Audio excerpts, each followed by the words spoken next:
మొదటి 12 వచనాల్లో misusing of the words, మాటల విషయంలో ఎలా జాగ్రత్తగా ఉండాలి, వాటి ప్రభావం ఎలా ఉంటుంది, 6 రకాలైనటువంటి పోలికలతో పోలుస్తూ వచ్చాడు. And now wisdom, misusing of the wisdom. అక్కడేమో అన్టేమ్డ్ టంగ్ అయితే ఇక్కడేమో twisting of the true wisdom of God.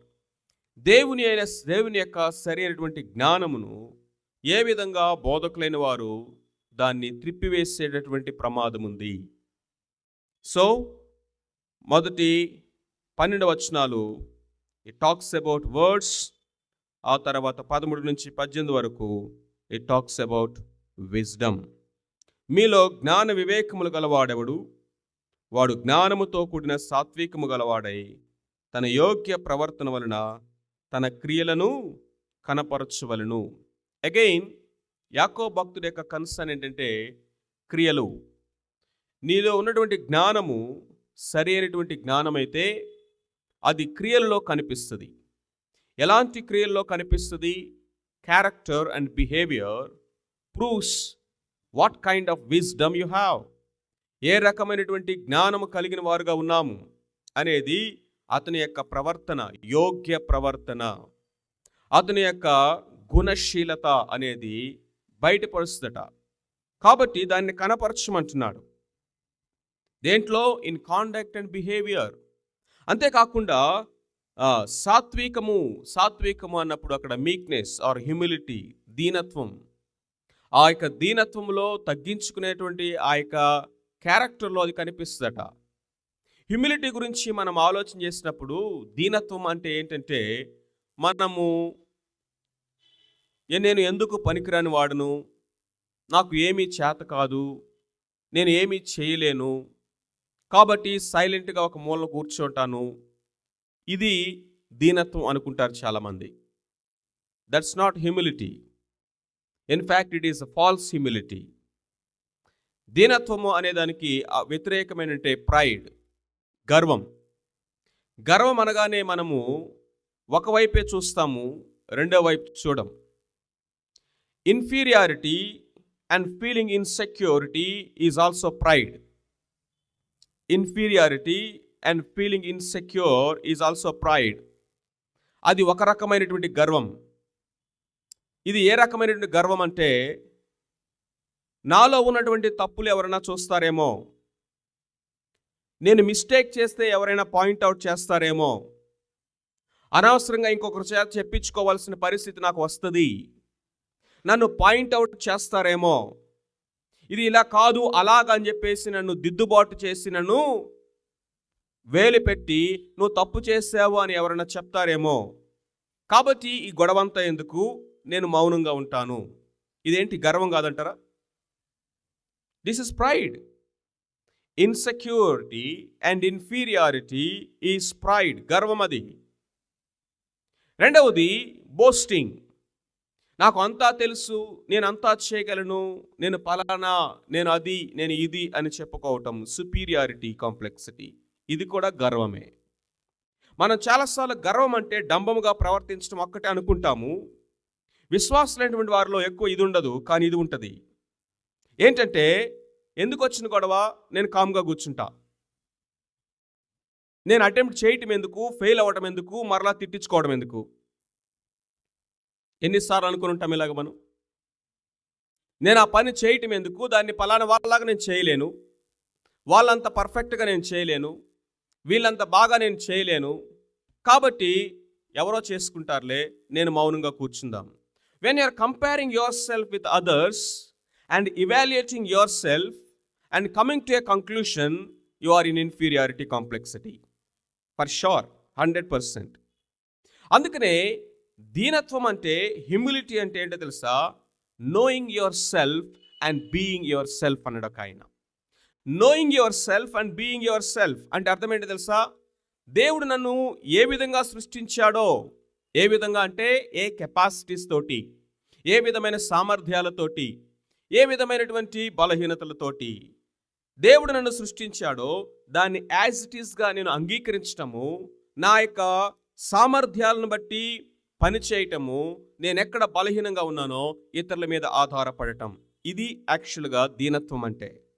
దీనుడైన వాడు ఏం చేస్తాడంటే, ఎక్కడైతే దేవుడు తనకి కృపను సామర్థ్యాన్ని ఇచ్చాడో అక్కడ పని చేస్తాడు. ఎక్కడైతే ఏ విషయాలైతే తనకు చేత కావో దానికి ఇతరుల మీద ఆధారపడి, ఇది నాకు చేత కాదు, can you please help me అని అడుగుతాడు. ఇది నేను చేయగలను, నేను నీకు హెల్ప్ చేసి పెట్టమంటావా అని పురికొల్పు తీసుకొని ఇనిషియేట్ తీసుకుంటాడు. ఈ రెండిట్లో బ్యాలెన్స్డ్గా ఉండటమే నిజమైనటువంటి హ్యూమిలిటీ. సో జ్ఞానం అనేది మనల్ని ఎక్కడ తీసుకెళ్లాలంటే ఈ విధమైనటువంటి దీనత్వములకు తీసుకుని వెళ్ళాలి. ఆ balanced kind of character and behaviour, కాండక్ట్ని మన యొక్క జీవితంలోకి తీసుకొచ్చేదిగా ఉండాలి. అది కనబడినప్పుడు అది సరి అయినటువంటి జ్ఞానము కాదు. 2 రకాల జ్ఞానాల గురించి ఇక్కడ మాట్లాడుతున్నాడు. ఒకటి వరల్డ్లీ విజ్డమ్, 2 గాడ్లీ విజ్డమ్. పైనుండి వచ్చు జ్ఞానము, భూ సంబంధమైన జ్ఞానము. మనుషుల యొక్క కేంద్రితమైనటువంటి, మనుషుని యొక్క మేధస్సు, ఆలోచన సంబంధమైనటువంటి జ్ఞానము దేవుడు బయలుపరిచినటువంటి జ్ఞానం. సో ఈ 2 రకాలైనటువంటి జ్ఞానాల గురించి ఇక్కడ మనం మాట్లాడుతూ ఉన్నాడు. 13 నుంచి 16 వచనాల వరకు మనం చూసినట్లయితే లోకానుసారమైనటువంటి వరల్డ్లీ విజ్డమ్ ఎలా ఉంటుందో ఇక్కడ మనం చూస్తూ ఉన్నాం. చూడండి, ఈ జ్ఞానముకు మూలమేంటి? ఈ లోక సంబంధమైనటువంటి జ్ఞానానికి మూలమేనంటే this wisdom centred around and focuses on earthly things. ఈ జ్ఞానం అనేది భూ సంబంధమైన వాటి కేంద్రితముగాను, భూ సంబంధ వాటి మీద మాత్రమే దృష్టి ఉంచేదిగాను ఉంటుందట. దాని యొక్క ఫోకస్ అంతా కూడా human reasoning, human knowledge and human wisdom. మానవ సంబంధమైనటువంటి మేధస్సుతో కూడినటువంటిది. ఇది సో న్యాచురల్, ప్రకృతి సంబంధమైనది కాబట్టి ఆత్మ సంబంధమైన వాటిని వివేచించలేదు. అందుకే మీరు చూడండి, ఈ లోకంలో జ్ఞానం ఉంది, ఈ లోకంలో వివేకం అనేవి ఉన్నాయి. కానీ వాళ్ళ దగ్గరికి వెళ్ళి దేవుడు నాతో మాట్లాడాడని చెప్పండి, ఏమంటారు?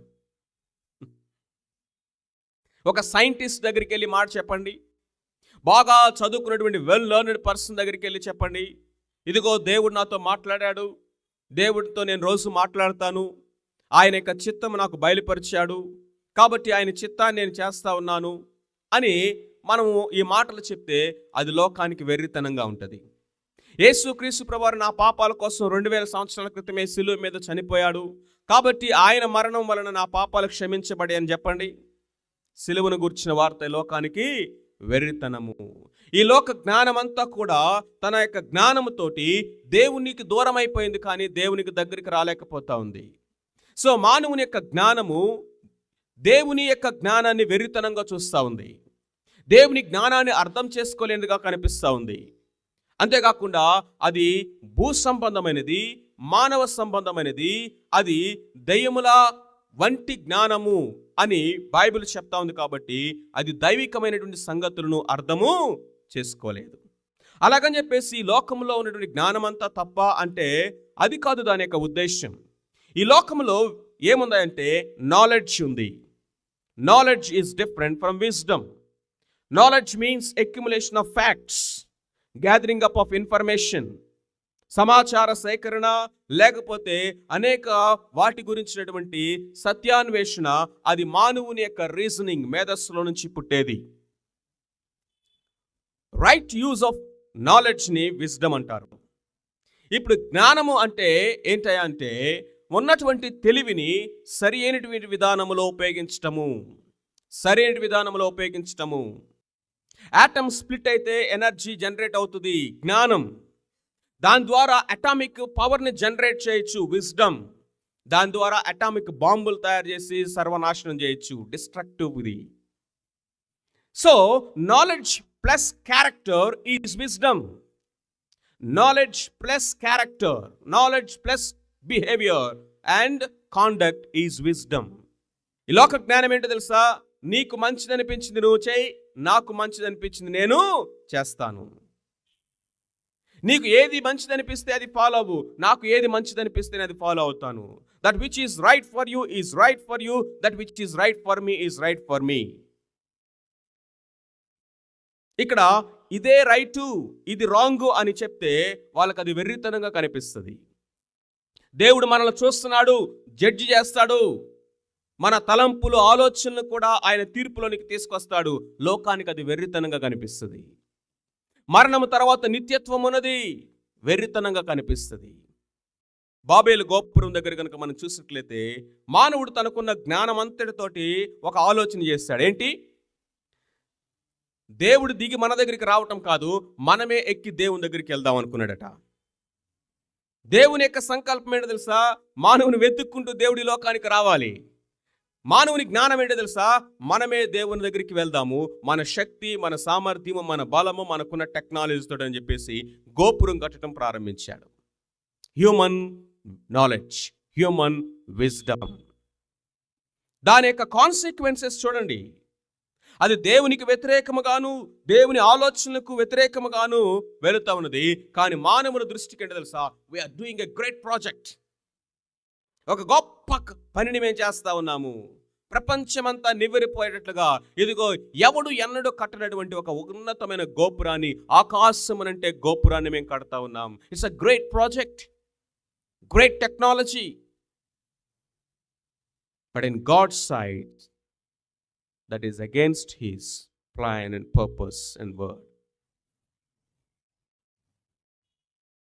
అబ్రహాము కరువు వచ్చింది, ఐగుప్తు దేశానికి పారిపోయాడు. కామన్ సెన్స్ ఏం చెప్తుంది? సింపుల్గా కామన్ సెన్స్, లౌకికమైన జ్ఞానం ఏం చెప్తుంది? కరువు వచ్చింది కాబట్టి వెళ్ళాడు. ఎలీమెలెకు తన కుటుంబంతో తీసుకొని మోయాబు దేశానికి వెళ్ళాడు, బెత్లెహేముని విడిచిపెట్టి. కరువు వచ్చింది కాబట్టి వెళ్ళాడు. What's wrong?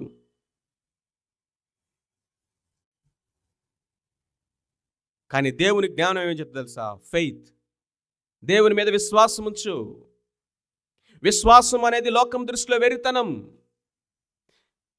దేవుని మీద ఆధారపడాలి, ప్రార్థన చేయాలి, దేవుడు సహాయం చేస్తాడు. లోకానికి ఇది వెర్రితనం. అది ప్రకృతి సంబంధమైనది, అది భూ సంబంధమైనది. కాబట్టి ఆత్మ సంబంధమైన వాటిని ఈ జ్ఞానము వివేచించలేదు. ఫస్ట్ మొట్టమొదటిగా మనం చూసినట్లయితే what is the origin, source of this wisdom అంటే it is man centred and it is man focused. రెండోదిగా కనుక మనం చూసినట్లయితే ఇట్స్ ఆపరేషన్. ఏ విధముగా ఈ జ్ఞానము పనిచేస్తూ ఉంటుంది, దాని వలన వచ్చేటటువంటి ఆ యొక్క ఫ్రూట్ ఏంటి, ఏ విధమైన వాటిని ఈ జ్ఞానం తీసుకుని వస్తుందంటే 14వ వచనం చూడండి. అయితే మీ హృదయములో సహింపనలవి కానీ మత్సరము. ఈ లోక సంబంధమైనటువంటి జ్ఞానము మొట్టమొదటిగా ఏమి తీసుకొస్తుందంటే ఎన్వి, మత్సరము. మత్సరం అంటే అర్థం ఏంటి తెలుసా? చెడ్డ కళ్ళు. ఇతరుల యొక్క అభివృద్ధిని, ఇతరుల యొక్క ఆశీర్వాదాన్ని, ఇతరుల వాళ్ళ జీవితాల్లో కలిగేటటువంటి ఆ సమృద్ధిని చూసి సహించలేనటువంటి స్థితి. దీని ఏమనంటే సెల్ఫిష్ యాంబిషన్తో కూడినటువంటి ఆశలట. సెల్ఫిష్ యాంబిషన్తో కూడినటువంటి ఆశలు. నాకే ఇది కావాలి, సమస్తం నా దగ్గరే ఉండాలి, నేనే అన్ని చేయగలనని అందరూ అనుకోవాలి, ఇతరుల దగ్గర ఉన్నటువంటి శ్రేష్టమైనటువంటి సమస్తము నాకే కావాలి అని కోరుకోవటము. అలాంటి స్థితిలో ఇతరులు ఆశీర్వదించబడతా ఉన్నప్పుడు చూడలేని, సహించలేనటువంటి స్థితి. జ్ఞానంలో కాంపిటీషన్ అంటే తెలుసా మీకు? ఈ లోక సంబంధమైనటువంటి జ్ఞానములు ఏముంది? కాంపిటీషన్. చాలాసార్లు మనం ఈ ట్రాప్లో పడిపోతూ ఉంటాం. చాలాసార్లు మనం కూడా ఈ ట్రాప్లో పడిపోతూ ఉంటాం. అకాడమిక్స్లో, స్టడీస్లో కాంపిటీషన్ ఉండటం మంచిదే, అది హెల్తీ కాంపిటీషన్గా ఉండాలి. కానీ అది మత్సరముగా మారకూడదు, అసూయగా మారకూడదు, ద్వేషముగా మారకూడదు. ఆ తర్వాత అది మర్డర్గా కూడా మారుతుంది. మత్సరము అసూయగాను, అసూయ ద్వేషముగాను, ద్వేషము ఆ తర్వాత పగగాను, లేకపోతే అది నరహత్యగా మారే ప్రమాదం ఉంది. It evolutes stage by stage, stage by stage. మనకంటే కొంచెము ఇతరులు బాగా ప్రార్థన చేస్తుంటే కొంతమంది సహించలేరు. మనకంటే ఇంకొంతమంది దేవుని సేవలో బలంగా వాడబడతా ఉంటే మనం సహించలేము. దేవుడు ఆ వ్యక్తిని వాడుకుంటా ఉంటే మనం సహించలేము. దేవుడు ఇచ్చినటువంటి ఆ తలాంతులను బట్టి, వరాలను బట్టి మనం చూస్తూ ఏడుస్తూ ఉంటాం అన్నమాట. అది దయ్యముల సంబంధమైనటువంటిది. అది భూ సంబంధమైనటువంటి ఆలోచన. అలాంటిది ఆ స్థితి మనకు ఉండకూడదు ప్రియులారా. అంతేకాకుండా మత్సరమే కాకుండా ఇంకేముందంట, వివాదములు, స్ట్రైఫ్. ఈ ఈ భూ సంబంధమైనటువంటి జ్ఞానము ఏమి కలుగు చేస్తుందంటే మత్సరము, రెండోదేంటి వివాదాలు పుట్టిస్తుందట. నేను గొప్ప అంటే నేను గొప్ప అని కొట్లాడుకోవడం, నేను గొప్ప అంటే నేను గొప్ప. చూసారా, ఈ దినాల్లో సంఘాల్లో సమస్యలకు కారణం ఏంటో తెలుసా? One of the reason is this. బోధకులైనటువంటి వారిలో, నాయకులైనటువంటి వారిలో దీనత్వము, వినయము లేకపోవడం, సాత్వికమైన మనస్సు లేకపోవడం, నాకంటే నా సహోదరుడు ఘనుడు అని ఎంచేటటువంటి మనస్సు లేకపోవడము, ఈ పనిని నాకంటే ఈ సహోదరుడు బాగా చేయగలడని మనము యథార్థంగా చెప్పగలమా? కొన్నిసార్లు అది చెప్పినా కానీ ఎట్లా చెప్తాం తెలుసా? సర్కాస్టిక్గా చెప్తాం. వాళ్ళ దగ్గరికి వెళ్ళి బాగా చేస్తారులే, నాకు దగ్గరికి ఎందుకు వచ్చావు? మనకంటే మన చుట్టూ ఉన్నటువంటి సహోదరులు ఘనులుగా ఎంచటమే అనేది నిజమైనటువంటి దీనత్వం. That is the right wisdom. నిజమైన జ్ఞానం ఏం చేస్తుంది తెలుసా? It will draw potentials from your side. It will draw the potentials from your side. What does it mean by drawing potentials from your side? జ్ఞాని అని వాడు ఏం చేస్తాడు తెలుసా? తను ఏ విషయంలో బలహీనుడో ఆ ఒక్కట పట్టుకుంటాడు. మిగతా వాటిలో ఎవరు బలవంతులుగా ఉన్నారో వాళ్ళందరినీ కూడా తన టీంలోకి తెచ్చుకుంటాడు. ఈ బ్రదర్ ఈ విషయంలో బలవంతుడు, నువ్వు నా టీంలోకి రా అంటాడు. ఈ సహోదరు ఈ విషయంలో బలవంతుడు, నువ్వు కూడా నాతో కలిసి పనిచేద్దామంటాడు. ఇదిగో ఈ సహోదరి, ఆ సహోదరుడు, వీళ్ళు పలానా విషయంలో దే ఆర్ స్ట్రాంగ్. వాళ్ళందరూ కూడా నేను కలుపుకొని వాళ్ళ మీద ఆధారపడి నేను పని చేస్తాను. అప్పుడేమవుతుందో తెలుసా? You will become the strongest person. కానీ మత్సరం ఉంటే ఆ పని చేయలేవు, వివాదం ఉంటే అది చేయలేవు, జలస్యం ఉంటే అది చేయలేవు. అర్థమవుతుందా? దేవుని యొక్క పని పాడైపోతుంది. అంతేకాకుండా బాధాకరమైన విషయాలంటే తెలుసా? ఈ విధమైనటువంటి భూ సంబంధమైన దెయ్యముల జ్ఞానము కుటుంబాల్లో కూడా పనిచేస్తుంది, భార్యాభర్తల మధ్య. దేవుడు ఎందుకు ఇచ్చాడండి వైఫ్ అండ్ హస్బెండ్ని? సాటి అయిన సహాయము, హెల్ప్ మేట్. హెల్ప్ మేట్ అన్న మాటకు అర్థం ఏంటి? నువ్వు అన్ని పనులు చేయలేవు అబ్బాయి, కాబట్టి నువ్వు చేయలేనటువంటి పనులన్నీ చేయగలిగిన సామర్థ్యం కలిగిన ఒక వ్యక్తిని సృష్టించి నేను నీ దగ్గర తీసుకొచ్చానన్నాడు. అమ్మా, నువ్వు అన్ని పనులు చేయలేవు, కాబట్టి నువ్వు చేయలేని వాటిని చేయగలిగిన సామర్థ్యాలన్నీ కూడా ఒక వ్యక్తిలో పెట్టి ఆ వ్యక్తిని నీ దగ్గర తీసుకొచ్చాను. It is I who created you as women, you as man. పురుషుడిగా నేనే నిన్ను సృష్టించాను, స్త్రీగా నేనే నిన్ను సృష్టించాను. పురుషుడిగా నిన్ను ఏ విషయాల్లో నేను బలముగా పెట్టాను, స్త్రీగా ఏ విషయాల్లో నేను బలముగా పెట్టాను, ఇదిగో మీరు ఎరగాలి. రెండవది, పురుషుడిగా నీ బలహీనతలేంటో, నీ లిమిటేషన్స్ ఏంటో నువ్వు ఎరిగినప్పుడు ఆ ఏరియాస్లో స్త్రీ మీద నువ్వు ఆధారపడతావు, నీ వైఫ్ మీద. కుటుంబాల్లో కూడా కాంపిటీషన్ తెలుసా దినాల్లో? నువ్వు గొప్ప, నేను గొప్ప, నువ్వెక్కువ జ్ఞానమా, నాకెక్కువ జ్ఞానమా, నీకెక్కువ శాలరీయా, నాకెక్కువ శాలరీయా, నువ్వు పనిచేసేది పెద్ద కంపెనీయా, నేను పనిచేసేది పెద్ద కంపెనీయా, నువ్వు బాగా పని చేయగలవా, నేను బాగా పని చేయగలవా. దయ్యముల జ్ఞానము destruction, it leads to destruction. Envy, strife. ఇంకా ఏముంది? మీ హృదయములో సహింపనలవి కాని మత్సరమును, వివాదమును ఉంచుకున్న వారైతే అతిశయపడవద్దు. అతిశయాలు, బోస్టింగ్ అంట. మొట్టమొదటిది ఏంటి? మత్సరము. రెండవది వివాదము. మూడవది ఏంటి? అతిశయాలు.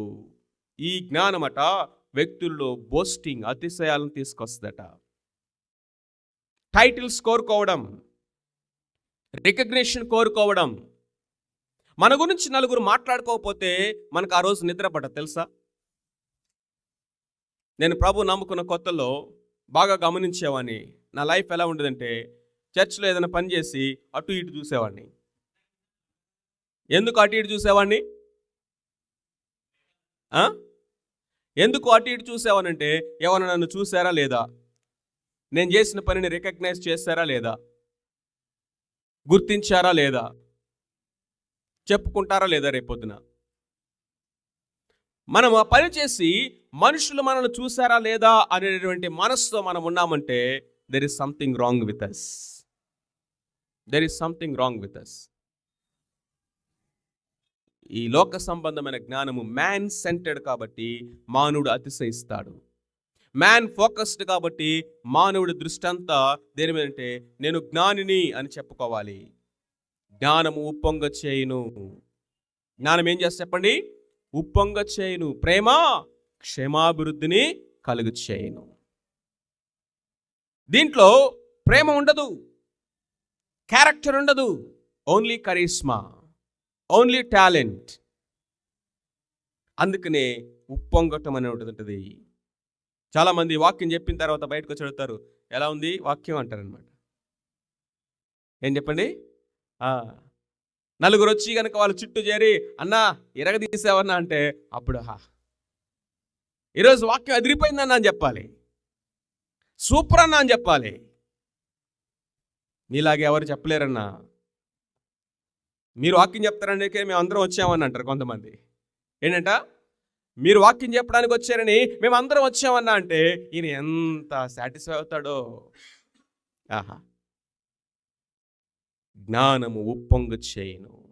అది ప్రకృతి సంబంధమైనది, అపవాది దయ్యముల సంబంధమైనది. అంతేకాదు ఇంకా కనుక మనం చూసినట్లయితే 14వ వచనంలో సత్యమునకు విరోధముగా మాట్లాడవద్దు. ఈ జ్ఞానము మోసపూరితమైన మాటలు చెప్తుందట, సత్యమునకు విరోధముగా మాట్లాడుతుందట. Lying against the truth, lying against the truth. So కాబట్టి 4 రకాలైనటువంటి ఈ యొక్క చేదైన ఫలాలను ఇచ్చేటటువంటిది ఈ జ్ఞానము. ఏమున్నాయి దాంట్లో చెప్పండి?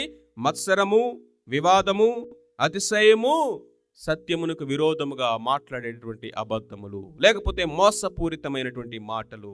బోధకులారా జాగ్రత్త. మొట్టమొదటి origin is man focused and man centred.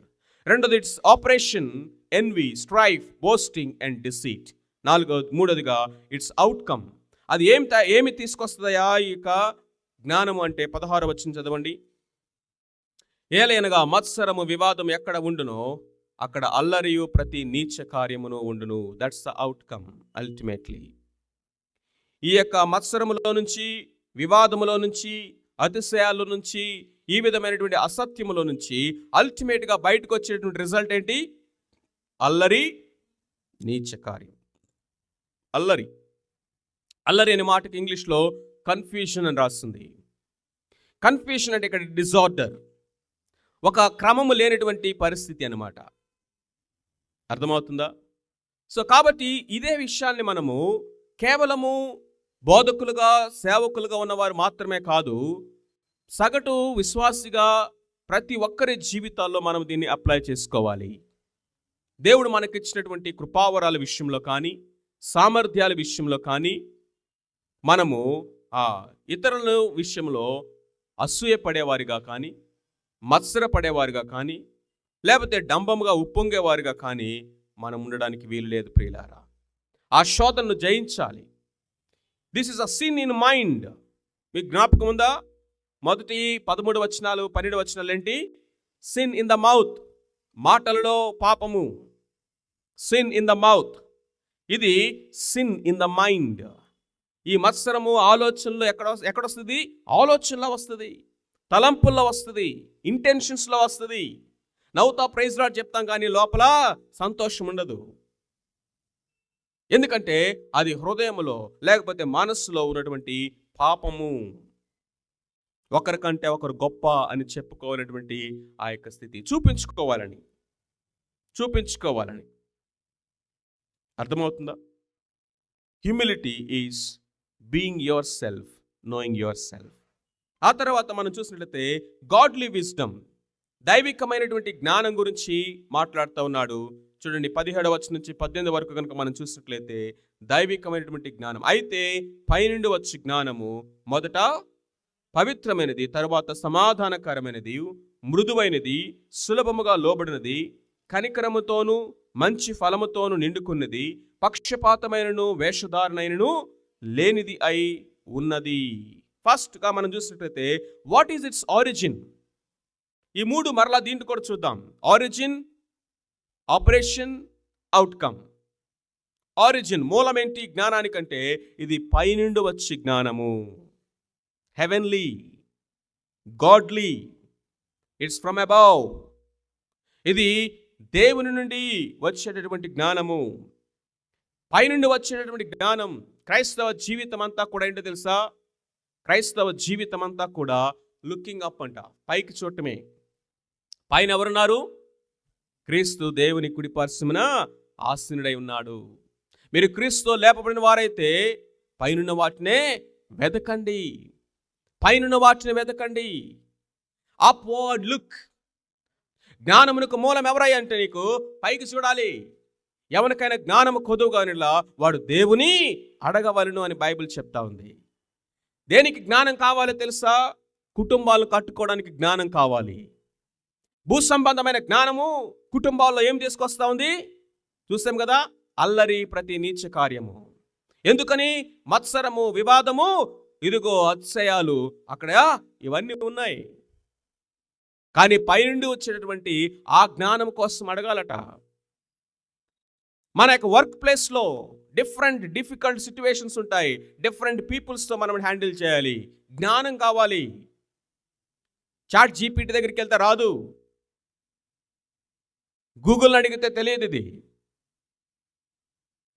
పైకి చూడాలట. పైనుండి వచ్చే జ్ఞానము. ఏ జ్ఞానం ఇది? పైనుండి వచ్చే జ్ఞానము.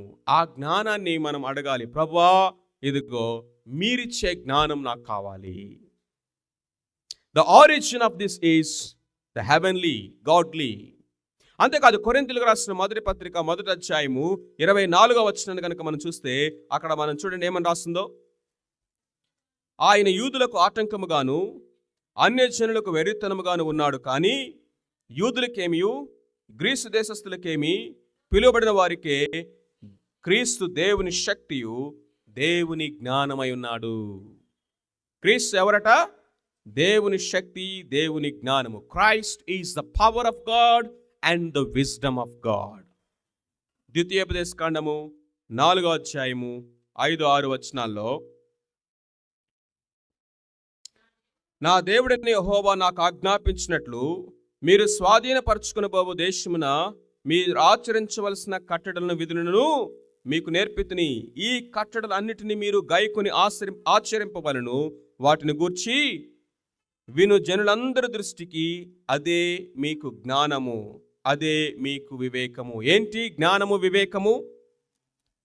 దేవుని యొక్క వాక్యము, దేవుని యొక్క కట్టడలు, న్యాయ విధులు, ధర్మశాస్త్రమట. ఇదే మీకు జ్ఞానము, ఇదే మీకు వివేకం అంటున్నాడు. Christ is the wisdom and the word of God is the wisdom. దేవుని యొక్క వాక్యములో పైనుండి వచ్చే జ్ఞానం మనకి తెలుస్తుంది. దేవుని యొక్క వాక్యములో ఎవరున్నారు? క్రీస్తు ఉన్నాడు. ఆ క్రీస్తుని ఎరుగుటయే జ్ఞానము. దేవుని యొక్క వాక్యమును ఎరుగుట, ఆ వాక్యమును అనుసరించి ఆచరించుట జ్ఞానమును, వివేకము. అంతేకాకుండా పరిశుద్ధాత్మ దేవుని గురించి మనం చూసినట్లయితే ఆయన జ్ఞాన వివేకములకు ఆధారముగు ఆత్మ అని మనం చూస్తూ ఉన్నాము. బుద్ధియు తెలివిని, దేవుని భయమును నేర్పించేటటువంటి ఆత్మ ఆయన. So Christ is the wisdom, the word of God is the wisdom and the spirit of God is the wisdom. కాబట్టి దేవుని బిడ్డలమైనటువంటి మనము ఇదిగో దేవుని కేంద్రమైన మూలమైనటువంటి ఈ జ్ఞానాన్ని అడగాలి. The right use of knowledge is the wisdom. అయితే the operation of this wisdom, ఈ జ్ఞానము ఎలాంటి ఫలాల్ని కాస్తుంది, ఎలాంటి ఫలాల్ని మనకు అందిస్తుంది అని కనుక మనం చూస్తే 17వ వచనంలో ఎన్ని గుణలక్షణాలు అక్కడ ఉన్నాయో చూడండి. పైనుండి వచ్చి జ్ఞానము మొట్టమొదట పవిత్రమైనది. మొట్టమొదటిగా 13వ వచనంలో ఇంకొక మాట చెప్పాడు చూడండి. మొట్టమొదట ఇది ఎలాంటిది అంటే మీక్నెస్. మీక్నెస్ అంటే అర్థం ఏంటి? Power under control. చెప్పండి, power under control. Meekness is not a weakness, but it is power under control. Meekness is the right use of power and wisdom is the right use of knowledge. అందుకనే ఇక్కడ ఏమంటాడంటే ఈ సాత్వికముతో కూడినటువంటి జ్ఞానమట. ఏ జ్ఞానం ఇది? లేకపోతే జ్ఞానముతో కూడిన సాత్వికము. జ్ఞానముతో కూడిన సాత్వికము వండర్ఫుల్ కాంబినేషన్ కదా. జ్ఞానం ఉన్న వాళ్ళకి సాత్వికం ఉండదు లోక దృష్ట్యా. సాత్వికంగా ఉన్నవాడు నేను జ్ఞానిని అనుకోడు. ఎందుకంటే జ్ఞాని అంటే ఉప్పొంగుతూ ఉంటాడు అనమాట, నాకు అంతా తెలుసు అని. నాకేం తెలియదు అనుకున్నవాడు మౌనంగా ఒక మూలం కూర్చుంటాడు అనమాట. కానీ జ్ఞానముతో కూడిన సాత్వికము అని ఎందుకు అన్నాడంటే, ఇక్కడ జ్ఞానం అంటే అర్థం ఏంటో తెలుసా? The right use of knowledge. సాత్వికం అంటే ఏంటో తెలుసా? The right use of power. ఈ రెండింటినీ కలిపి ఏమనంటే జ్ఞానముతో కూడిన సాత్వికము కలిగి ఉండాలి. జ్ఞానం కావాలి, సాత్వికం ఉండాలి. అది కేవలము దైవికమైన జ్ఞానం మాత్రమే.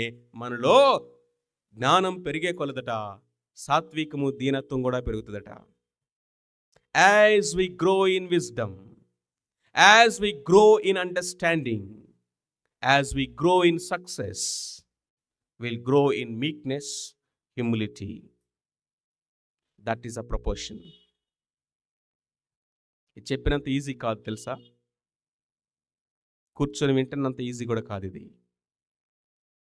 As we grow in wisdom, knowledge, understanding, popularity, success, అదే ప్రపోర్షనేట్గా దీనత్వంలో, సాత్వికములో, హ్యూమిలిటీలో ఎదగటం అనేది only God can do that. మొదట పవిత్రమైనది ఈ జ్ఞానమట, పరిశుద్ధమైనది. ఫస్ట్, మొదట అన్న మాటకు అర్థం ఏంటో తెలుసా? మొట్టమొదట అంటే the importance of holiness. Importance of holiness. మన జ్ఞానం అనేది మనల్ని అపవిత్రతలోకి నడిపించకూడదు. ఈ లోకంలో చూడండి, ఇప్పుడు జ్ఞానం పెరిగిపోయింది, టెక్నాలజీ పెరిగిపోయింది. ఈ మానవుని యొక్క జ్ఞానము మానవుని ఎక్కడికి తీసుకెళ్తా ఉందండి? ఇంకా భయంకరమైన అపవిత్రమైనటువంటి వాటికి, భయంకరమైన కాముకత్వాన్ని, అపవిత్రతను, ఈ లోకంలో సెన్సువాలిటీని ఇదిగో ప్రోత్సహించేటటువంటి విధముగా. కానీ దేవుని జ్ఞానమట అది పవిత్రమైనది కాబట్టి మానవుని జీవితంలో ఈ జ్ఞానం అపవిత్రతను ఎక్కడా ప్రోత్సహించలేదు, అపవిత్రతను సహించలేదు. దేవునికి వ్యతిరేకమైన దాన్ని ఈ జ్ఞానమట ఒప్పుకోదట, అసలు ఒప్పుకోదు. ఇది you can't. That is true wisdom, right wisdom. అది కావాలి మనకి. తర్వాత మనం కనుక చూసినట్లయితే పీస్, సమాధానకరమైనది. ఈ జ్ఞానము సమాధానకరమైనది, సమాధానాన్ని ఇస్తుంది. ఎందుకో తెలుసా? ఇక్కడ కాంపిటీషన్స్ లేవు. ఇందా చెప్పాం కదా, ఏం లేవు. No competitions, therefore no contentions. ఈ కొట్లాట్లు ఉండవు, పోట్లాట్లు ఉండవు, పోటీ ఉండదు. నువ్వు గొప్ప, నేను గొప్ప అనే కంపారిజన్స్ ఉండవు. ఇది సమాధానకరమైనది. ఎందుకంటే ఇక్కడ పోటీ తత్వం అనే దానికి చోటు లేదండి. Peace at any price, peace at any cost. ఎంతైనా మనం పోగొట్టుకోవడానికి ఇష్టపడాలి, కానీ సమాధానాన్ని పోగొట్టుకోకూడదట. దేవుని యొక్క జ్ఞానములో ఎదుగుతున్న వారు, దేవుని భయభక్తులు ఉన్నటువంటి వారు, దేవుని యొక్క వాక్యానుసారమైన జ్ఞానం ఎదిగే వారు, భార్యాభర్తలు సమస్యలు వస్తాయి, విత్ ఇన్ నో టైం వెంటనే రికన్సిలేషన్లోకి వెళ్ళిపోతారు. వెంటనే అపవాదిని గద్దించి వాడిని జయిస్తారు. జ్ఞాని అని వాడు ఏం చేస్తాడు తెలుసా? ఇప్పుడు చేయవలసిన యుద్ధం చేస్తాడు. ఎవరితో? శరీరులతో కాదు, రక్త మాంసములతో కాదు. ఇప్పుడు భర్త భార్యతో యుద్ధం చేయడు, భార్య భర్తతో యుద్ధం చేయడు, లేకపోతే అత్తమామలతోటి, లేకపోతే ఇంకా ఇంట్లో ఉన్నటువంటి ఇన్లాస్ తోటి, లేకపోతే సిస్టర్ ఇన్లా, బ్రదర్ ఇన్లాస్ తోటి కాదు యుద్ధాలు. ఇక ఫూలిష్ బ్యాటిల్స్. వీళ్ళు కొట్టుకుంటా ఉంటే వాళ్ళు డ్యాన్స్ చేస్తుంటాడు అంటాడు. సాతాను ఏం చేస్తుంటాడు చెప్పండి? ఆడి సెలబ్రేట్ చేసుకుంటాడు క్రిస్మస్. ఎందుకని? ఇక్కడ క్రిస్టియన్స్ కొట్టుకుంటా ఉన్నారుగా. ఆడి పెట్టాల్సినవి పెట్టాడు. వీళ్ళు బుద్ధిహీనులాగా ఒకరి జుట్లు ఒకరు పట్టుకొని కొట్టుకుంటా ఉంటే, ఒకరి మధ్య ఒకరికి ఇదిగో పచ్చగడ్డేస్తే బగ్గుమనేటటువంటి వివాదములు, అసూయలు, ద్వేషాలు పెట్టుకొని, కలహాలు పెట్టుకొని హృదయం నిండా నింపుకుంటే వాక్యానికి చోటేదిక? సమాధానానికి ప్లేస్ ఏదిక? ఆడు సెలబ్రేట్ చేసుకుంటా ఉంటాడనమాట. దేవుని జ్ఞానం మనల్ని ఎక్కడ తీసుకెళ్ళాలి తెలుసా? Right kind of battle. దుష్టుడిని, అపవాది మీద యుద్ధానికి మనము ధ్వజమెత్తాలి. శిలువ రక్తముతో ధ్వజమెత్తాలి, ఆత్మశక్తితో ధ్వజమెత్తాలి, దేవుని వాక్య ఖడ్గాన్ని పట్టుకొని ధ్వజమెత్తాలి, విశ్వాసమైన డాలు పట్టుకొని ఎదిరించాలి, సత్యమనే దట్టి కట్టుకొని నిలబడాలి. అపవాదిని ఎదిరించడి, అప్పుడు వాడి మీ యొద్ద నుండి పారిపోవును. 4వ అధ్యాయంలో మనం చూస్తాం అది. ఇది రైట్ విజ్డమ్, ఇది నిజమైన జ్ఞానము. Not only peace but also gentleness అట. జెంటిల్నెస్ అంటే ఏం రాస్తుంది చూడండి, మృదువైనది. మృదువత్వం అంటే అర్థం ఏంటో తెలుసా? ఏం మాట్లాడినా మౌనంగా కూర్చోవడం కాదు. మృదుత్వం అంటే ఏం జరుగుతున్నా కామ్గా కూర్చోమని కాదు. Being moderate without compromise, gentleness without weakness. What a beautiful definition. నిజమే, మితంగానే ఉంటాము, మౌనంగానే ఉంటాము, గట్టిగా అరవము, కానీ కాంప్రమైజ్ అయ్యేది కూడా ఉండదు. No compromise. But at the same time ఫైటింగ్లు ఉండవు, అరుపులు ఉండవు, కేకలు ఉండవు, గొడవ ఉండదు. సైలెంట్గానే ఉంటాము, కానీ కాంప్రమైజ్ అయ్యేది ఉండదు. అదట మృదుత్వం అంటే, జెంటిల్నెస్ అంటే. అంతేకాకుండా జెంటిల్ వితౌట్ వీక్నెస్. బలహీనత కాదు జెంటిల్గా ఉండటం అంటే. Being firm and strong in the convictions, at the same time under control. అంతేకాకుండా సబ్మిసివ్ అంటే ఏంటి? సులభముగా లోబడినది. సులభముగా లోబడినది అంటే అర్థం ఏంటి తెలుసా? Agreeing with others, easy to live with and work with. అందరితో కలిసిపోయేటటువంటి స్వభావం ఉండాలి మనకి.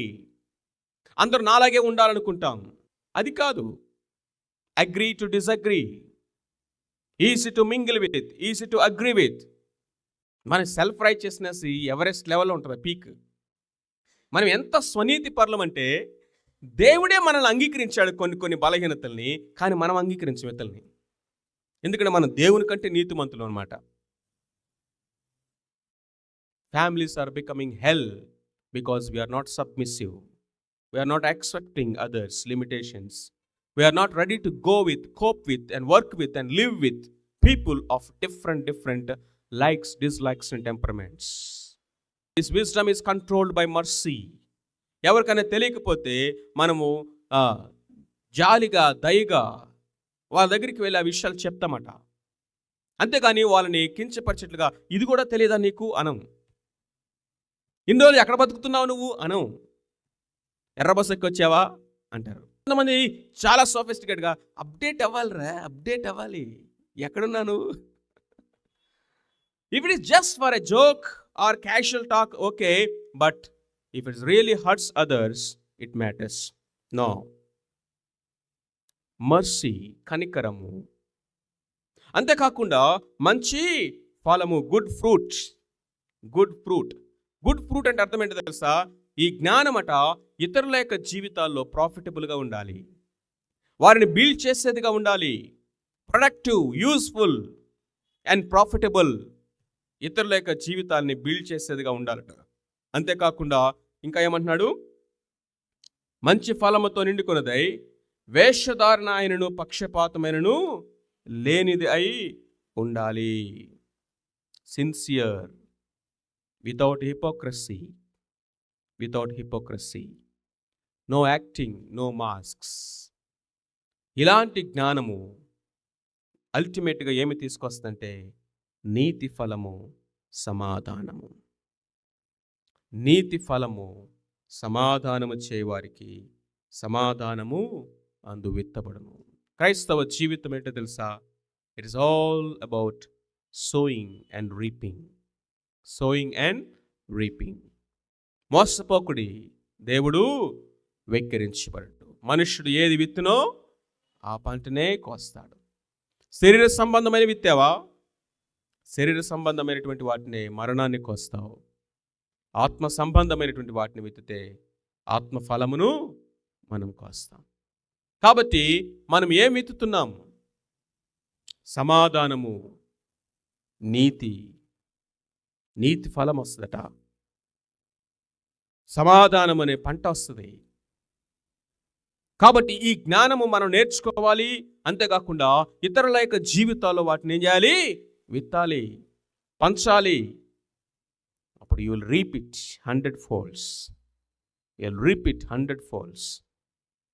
రెండు రకాల జ్ఞానాలు మనం చూసాము. ఒకటి భూ సంబంధమైనది, ప్రకృతి సంబంధమైనది, దయ్యముల జ్ఞానము వంటిది. అందులో ఏముంది చెప్పండి? మత్సరము, వివాదము, అతిశయాలు, సత్యమునకు విరోధముగా మాట్లాడటము. దాని వలన వచ్చేటటువంటిది ఏంటి? అల్టిమేట్ రిజల్ట్ ఏంటి? అల్లరి, ప్రతి నీచ కార్యము. బట్ దైవ జ్ఞానము, పైనుండి వచ్చే జ్ఞానము పవిత్రమైనది, అది సమాధానకరమైనది, మృదువైనది, లోబడినది, కనికరము, మంచి ఫలములతో నిండుకొనినది. అందులో ఏ విధమైన వేషధారణ లేనే లేదు. అది హ్యూమిలిటీ, సాత్వికము, దీనత్వముతో కూడినది. అలాంటి జ్ఞానము ఇదిగో నీతి ఫలము, సమాధానం అనే ఫలాన్ని పుట్టిస్తుంది. ప్రభువా, మన యొక్క సంఘాల్లో, కుటుంబాల్లో ప్రియులారా, సమాధానము ఫలించాలి, వర్ధిల్లాలంటే ఈ జ్ఞానమును అడుగుదాం.